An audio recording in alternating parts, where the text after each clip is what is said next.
Assalamualaikum warahmatullahi wabarakatuh. Alhamdulillah wassalatu wassalamu ala Rasulillah wa ala alihi wa sahbihi wa man wala, la haula wa la quwwata illa billah. Rabbi israh li sadri wa yassir li amri wahlul 'uqdatam min lisani yafqahu qawli wasadid lisani wahdi qalbi bihaqqi sayyidina Muhammad sallallahu alaihi wasallam. Puji syukur kehadirat Allah subhanahu wa ta'ala atas segala taufik, inayah, hidayah, rahmat, sehingga kita pada pagi hari ini bisa berkumpul, duduk bersama dengan guru-guru kita, dengan orang-orang soleh, yang mana ini adalah kenikmatan yang patut kita syukuri. Salawat serta salam mudah-mudahan selalu tercurahkan kepada uswah kita, pemimpin kita, Nabi Yuna Muhammad sallallahu alaihi wasallam, yang telah membimbing umat manusia, yang telah juga membimbing kita semua melalui para ulama, melalui para guru-guru kita. Ketika kita dididik oleh guru kita, para masyayikh kita, insya Allah itu adalah bimbingan dari Rasul sallallahu alaihi wasallam. Para santri, para hadirin, para dewan guru yang kami hormati, wa nahussu bidzikri Abuya Al-Habib Ahmad bin Husin Assegaf, mudah-mudahan beliau dipanjangkan umurnya dalam sehat wal afiyah. Yang kami hormati Mudirul Ma'had Al-Habib Abdul Qadir bin Ahmad Assegaf, dan Wakil Mudir Al-Habib Ali Uraidi bin Ahmad Assegaf. Mudah-mudahan beliau-beliau sehat walafiat, senantiasa membimbing kita dan mendidik kita semua pada jalan yang benar. Yang juga kami hormati Al-Habib Z Al-Hamid, mudah-mudahan sehat walafiat dan panjang umur. Para asatid yang tidak bisa Al-Fakir sebutkan satu persatu tanpa mengurangi rasa hormat. Para tolabah, para santri yang sedang berbahagia pada malam hari ini. Alhamdulillah, pagi hari ini dan selalu kita wajib bersyukur kepada Allah Subhanahu wa ta'ala atas takdir daripada Allah Subhanahu wa ta'ala. Kita bersyukur karena kita ditakdirkan oleh Allah dengan takdir yang baik. Kita bersyukur kepada Allah karena kita diberi kenikmatan yang khas, kenikmatan yang khusus oleh Allah Subhanahu wa ta'ala, di mana ada dua macam kenikmatan. Ada nikmat yang umum, ada nikmat yang khusus, dan ada nikmat yang khusus lebih khusus lagi. Nikmat umum siapapun manusia itu bisa mendapatkannya. Orang Islam, orang mukmin, orang ahli maksiat, orang kafir, orang musyrik, semuanya mendapatkan nikmat dari Allah Subhanahu wa ta'ala, dan kita juga bisa mendapatkan itu. Ada satu kenikmatan yang mana tidak semua jenis manusia mendapatkannya. Nikmat ini tidak diberikan kepada orang kafir. Nikmat ini tidak diberikan kepada orang musyrik. Nikmat ini tidak diberikan kepada ahlu maksiat. Lebih khusus lagi, kita wajib bersyukur. Tadi sudah disampaikan oleh akhina Syauqi bahwa kita itu di pondok pesantren ini sebetulnya mendapatkan nikmat yang besar, mendapatkan nikmat yang agung, yaitu nikmat bisa bertolabul ilmi, nikmat bisa mengamalkan ilmu, nikmat bisa mendapatkan ilmu dari orang alim, dari orang soleh, dari orang-orang pilihan dari Allah Subhanahu wa ta'ala. Di luar sana tidak semua orang mendapatkannya, tidak semua orang bisa memperolehnya. Ada orang ingin mendapatkannya tapi tidak didapatkan. Ada orang berniat ingin mendapatkan nikmat ini tapi tidak didapatkan. Dan kita khususnya para santri, para thalabah, ada yang dipaksa masuk pesantren, ada yang disuruh oleh orang tua, ada yang atas kesadaran sendiri bisa menikmati hidup di alam ilmu ini dengan orang-orang soleh, dengan guru-guru yang baik. Ada juga thalabah yang tidak mau berlama-lama di pesantren. Ada juga thalabah yang ingin berlama-lama karena begitu merasa lezatnya ada di pondok pesantren, lezatnya apa? Menuntut ilmu, lezatnya belajar ilmu, sehingga tidak mau pulang, ya. Waktunya pulang tidak mau pulang. Ini artinya dia mendapatkan nikmat yang besar, bisa merasakan nikmat. Bagi thalabah santri yang gak sabar, pengen cepat-cepat pulang, belum tuntas belajarnya, belum selesai ngajinya, pengen cepat-cepat pulang, ini barangkali belum bisa merasakan nikmat itu, sehingga dia tidak mau berlama-lama ada di taman surga. Sebab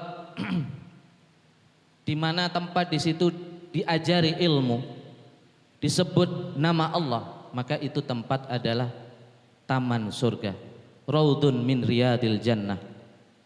Dan taman surga yang terbaik, taman surga yang paling nikmat, tidak ada tempat yang lain kecuali pondok pesantren. Sebab pondok pesantren itu adalah sistem pendidikan yang lengkap, semuanya ada di situ. Pondok pesantren adalah pendidikan yang mendidik murid selama 24 jam. Tidurnya dididik, istirahatnya itu dididik, semuanya diatur. Tidak hanya di dalam kelas, di luar kelas, sehari-hari pun makan, minum, tidur, istirahat, semuanya itu adalah dalam pantauan, dalam didikan para guru-guru kita di pondok pesantren. Inilah salah satu kelebihan dari pendidikan bersistem pondok pesantren. Ada pernah salah seorang menteri agama pada zaman dulu, ya mungkin pada zaman Orde Baru, dalam salah satu pidatonya ketika memperingati Hari Pendidikan Nasional, di hadapan para pejabat, di hadapan para rektor, di hadapan para dosen, para guru dan sebagainya, ada satu kalam yang sangat penting. Kata dia, sistem pendidikan yang ideal, sistem pendidikan yang cocok untuk mendidik anak-anak kita, pemuda-pemuda kita, tidak lain adalah sistem pendidikan yang diasramakan, sistem pendidikan yang dipondok pesantrenkan. Ini adalah pendidikan yang ideal. Oleh sebab itu Al-Fakir dikatakan bahwa taman yang terbaik di antara taman-taman yang lain, tentunya banyak taman-taman ilmu banyak sekali, tapi taman yang terbaik tidak lain adalah pondok pesantren. Oleh sebab itu kita jaga tanaman ini, kita sirami tanaman ini. Ada pohon, ada buah, ada tanaman-tanaman yang bisa kita nikmati setiap saat. Kalau taman yang lain kenikmatannya itu 1 jam, disirami 1 jam, disirami hanya 2 jam, 3 jam, maksimal 7 jam kalau di sekolah. Tapi di pondok pesantren ini berbagai macam siraman. Kita baca zikir, kita baca wirid, kita baca kalam ulama, kita baca Al-Quran, kita baca hadis. Semuanya ini adalah membasahi taman-taman surga, sehingga setiap hari taman pondok pesantren ini senantiasa segar, tidak pernah kering. Maka beruntunglah bagi kita yang belajar, yang menuntut ilmu di sebuah lembaga yang bernama pondok pesantren. Oleh sebab itu kita jaga dengan baik-baik, bukan hanya bersyukur, kita jaga sistem pondok pesantren ini, kita jaga taman-taman surganya Allah Subhanahu wa taala ini dengan sebaik-baiknya. Dengan apa? Dengan ilmu yang diamalkan, dengan akhlak yang mulia. Jangan sampai taman ini kita rusak. Jangan sampai buah-buahan yang ada di taman surga ini kita rusak. Sebab yang merusak pendidikan kita di zaman sekarang ini adalah faham-faham yang bernama sekulerisme. Faham yang memisahkan antara ilmu dengan agama, yang memisahkan antara agama dengan kehidupan. Semuanya itu tidak kita temukan di pondok pesantren. Di pondok pesantren itu lengkap. Seperti dikatakan tadi, bahwa sistem pendidikan dalam Islam yang ideal itu diasramakan atau di pondok pesantrennya. Lengkap apanya? Di situ ada pendidikan ilmu pengetahuan. Di situ ada sistem pendidikan ruhaniyah. Di situ ada sistem pendidikan akhlak yang mulia. Maka Islam itu menyatukan semuanya. Ilmu pengetahuan, iman, dan akhlak yang mulia. Tapi pendidikan yang sistemnya itu sekuler, itu mengajarkan ilmu pengetahuan saja, tidak mengajarkan akhlak yang mulia, tidak mengajarkan spiritual, keimanan kepada Allah dan Rasulnya. Pendidikan kita rusak itu karena dua unsur ini yang hilang dalam sistem pendidikan.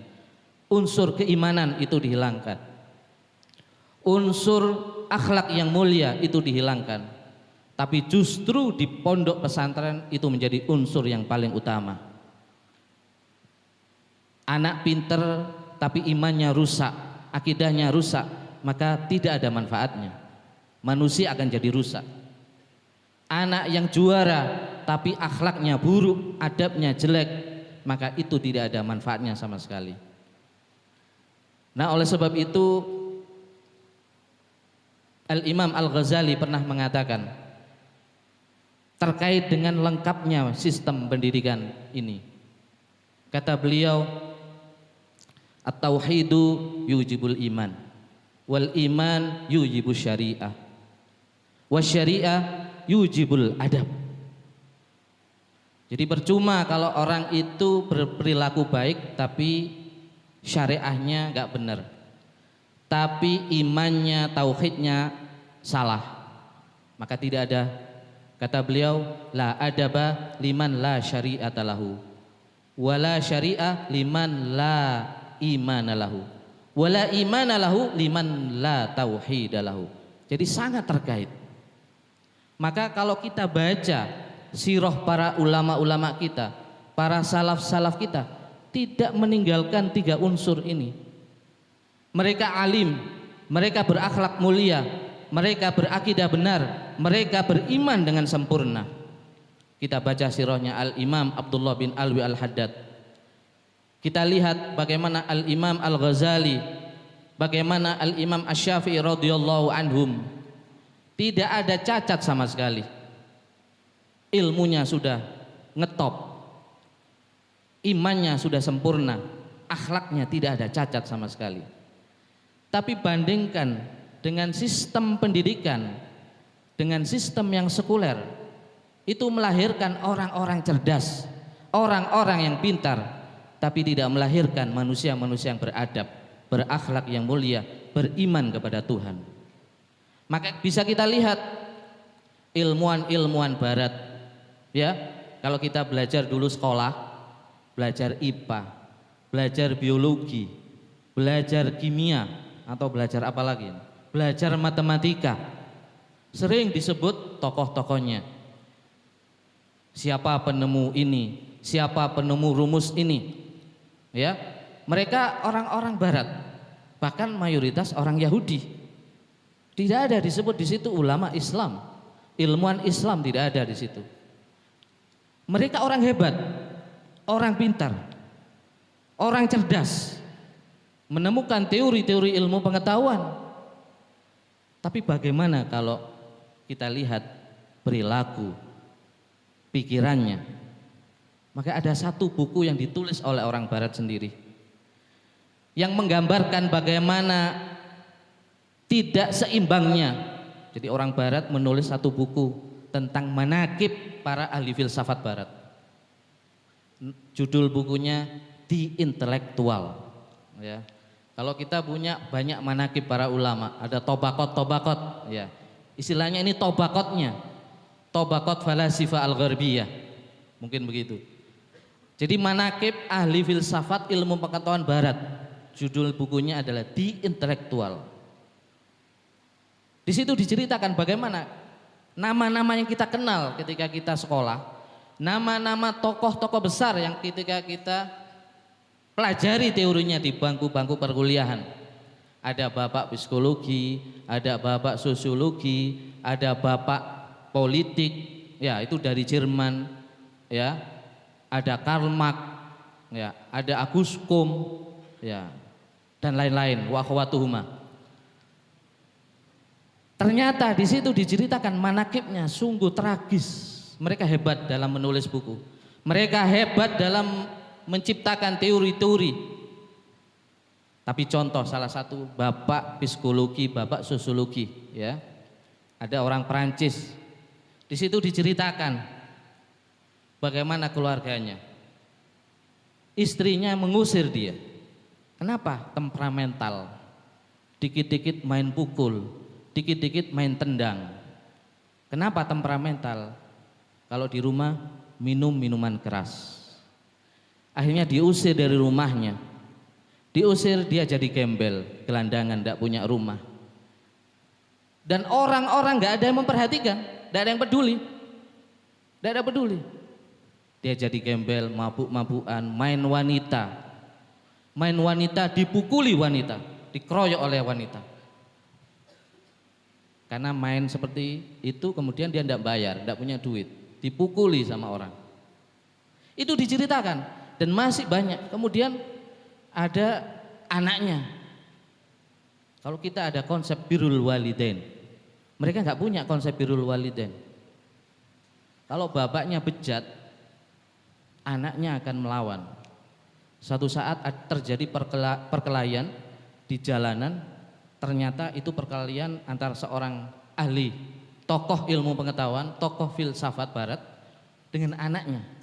Dan bapaknya meninggal dunia. Bandingkan dengan para ulama kita. Adakah akhlak para salaf kita seperti itu? Tidak akan. Kalau ada, nggak akan dipakai. Tapi mereka ini tidak peduli. Itu kan perilakunya. Yang penting ilmunya. Bagi kita tidak. Ilmu iya penting, tapi akhlak mulia. Pikirannya harus benar. Tapi bagi mereka nggak peduli. Sampai sekarang pun itu dipakai.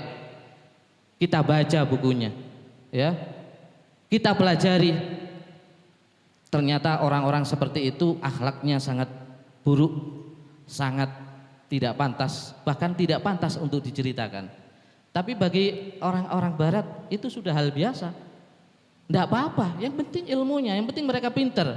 Bagi kita tidak ada seperti itu. Tidak ada cacat para ulama-ulama kita. Tidak ada. Karena semua itu jadi uswah. Ilmunya jadi contoh bagi kita, para salaf-salaf itu. Akhlaknya jadi contoh kita. Pikirannya jadi contoh kita. Akidahnya, imannya itu jadi contoh kita. Semuanya itu jadi contoh. Tapi bagi orang-orang yang lahir dari sistem pendidikan sekuler, itu yang jadi contoh hanya ilmunya.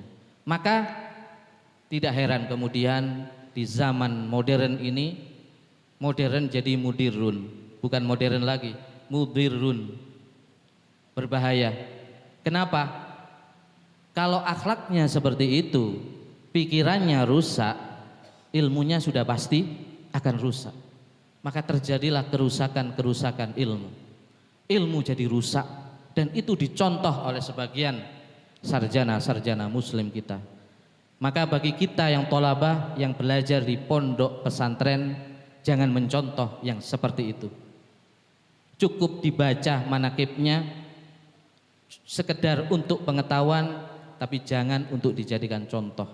Bacalah manakib para salaf-salaf kita, para ulama-ulama kita, bagaimana akhlaknya ketika menuntut ilmu, perilakunya dengan gurunya, bagaimana jihad mereka untuk mendapatkan ilmu.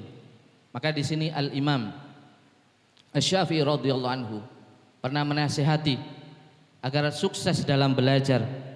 Sukses itu bukan juara satu. Sukses itu kalau sudah lulus dapat pekerjaan dengan gaji yang besar. Sukses itu bukan ketika sudah lulus pendidikan kemudian kerja di kantoran, duduk enak jadi pejabat. Itu bukan sukses. Tapi sukses adalah dia beriman dan berakhlak yang mulia. Kata Al-Imam Asy-Syafi'i radhiyallahu anhu, la yuflih man talaba al-ilma bi izzatin nafsi wa sa'atil ma'isyah. Tidak sukses, tidak beruntung orang yang menuntut ilmu itu dengan cara yang enak-enakan, dengan kehidupan yang kaya, dengan kehidupan yang serba ada. Walakin man talabahu bidikil aish wa khidmatil ulama aflah. Kata Imam Asy-Syafi'i, barang siapa yang menuntut ilmu itu dengan cara yang dzikil aish, kehidupan yang enggak enak, penuh dengan kesabaran, penuh dengan cobaan, wa khidmatil ulama, dan khidmah kepada para ulama, khidmah dengan guru, aflah, itu lebih beruntung, itu lebih sukses nantinya. Oleh sebab itu maka salah satu tantangan bagi thalabah, bagi yang sedang menuntut ilmu adalah kesabaran. Sabar untuk berlama-lama duduk di majelis ilmu. Sabar untuk berlama-lama mendengarkan nasihat guru. Sabar untuk berlama-lama di pondok pesantren. Karena Hadratus Syekh Hasyim Asy'ari itu juga pernah menasihati dalam salah satu kitabnya, barang siapa yang bersabar ketika menuntut ilmu, fabis sabri ala adnal aish, sabar terhadap kehidupan yang enggak enak. Kalau di pondok kan enggak enak, kalau di rumah enak. Di rumah ada TV, pengen nonton bola tinggal pencet TV, pengen main tinggal naik kendaraan pergi ke alun-alun. Kalau di pondok tidak boleh itu semua. Nonton TV tidak boleh, main-main tidak boleh, makan pun dibatasi, ya. Hiburan, melihat wanita juga tidak pernah. Jadi selama bertahun-tahun tidak pernah melihat wanita, Masya Allah. Ini kalau diteruskan di rumah tidak pernah melihat wanita, kalau sudah lulus jadi wali. Persoalannya di pondok tidak melihat wanita, tapi di rumah dipuas-puaskan melihat aurat wanita. Nah, kata Syekh Hasyim Asy'ari, sabarlah dengan kehidupan yang enggak enak ketika belajar. Memang belajar itu pahit, enggak enak. Fabis sabri bi adnal aish, dengan kehidupan yang enggak enak. Au bidzikil aish, dengan kehidupan yang sempit. Maka dia akan mendapatkan ilmu yang luas. Yanal sa'adal ilm, dia akan mendapatkan ilmu yang luas. Dan lebih penting lagi adalah wa yatafajjar bihi yanabi al-hikam. Dalam kalbunya, dalam hatinya nanti akan tersinar hikmah-hikmah, muncul hikmah-hikmah itu. Di mana hikmah itu tidak bisa didapatkan di dalam kitab kita membaca. Hikmah itu dari Allah Subhanahu wa taala. Setelah si thalabah ini melewati fase kehidupan, cobaan, bala dan sebagainya. Nah, oleh sebab itu bersabarlah untuk belajar di pondok pesantren. Disuruh hafal, hafalkan saja. Disuruh belajar, belajarlah dengan tekun. Disuruh sholat jamaah, sholatlah jamaah. Kalau dihukum, dipukul, terima dengan ridho. Barangkali dengan pukulan itu akan jadi berkah. Tidak usah lapor kepada orang tua. Jangan tiru lembaga-lembaga yang elit, lembaga-lembaga yang mahal. Anaknya dijewer, gurunya dipanggil polisi. Itu tidak berlaku di pondok pesantren. Dipukul tidak ada yang lapor. Maka yang lapor ke orang tua tidak usah. Laporlah kepada Allah, ya Allah maafkan, saya memang salah. Itu akan menjadi berkah. Ada seorang ulama yang alim, Syekh At-Taftazani.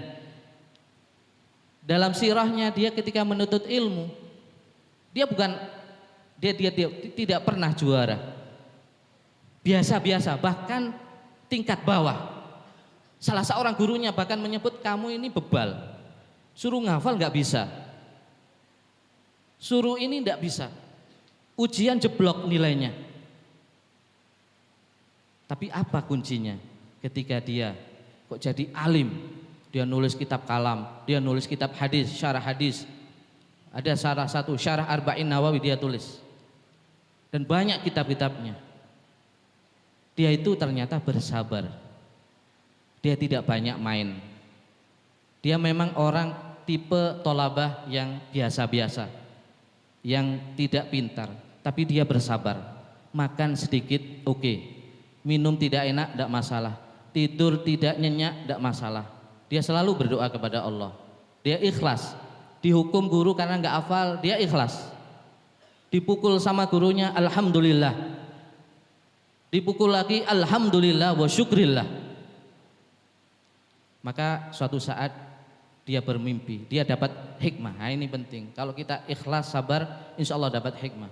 Suatu saat ketika dia dalam masa belajar, dia bermimpi, kemudian dalam mimpi itu bertemu dengan seseorang yang alim, pakai baju putih, alim luar biasa. Dia disuruh untuk membuka mulutnya. Ya Taftazani, buka mulutnya. Maka dibuka mulutnya. Kemudian mulutnya itu diludahi sama si orang ini 3 kali, diludahi. Ternyata ludah itu berbau wangi. Bahkan ketika dia bangun tidur, wangi. Siapa orang yang meludah itu? Tidak lain adalah Rasulullah Shallallahu Alaihi Wasallam. Maka setelah itu dia menjadi orang alim, menjadi orang hebat, menjadi orang yang luar biasa. Maka kalau kita baca bukunya sangat-sangat rumit. Kadang kalau baca kitab kalamnya sangat rumit.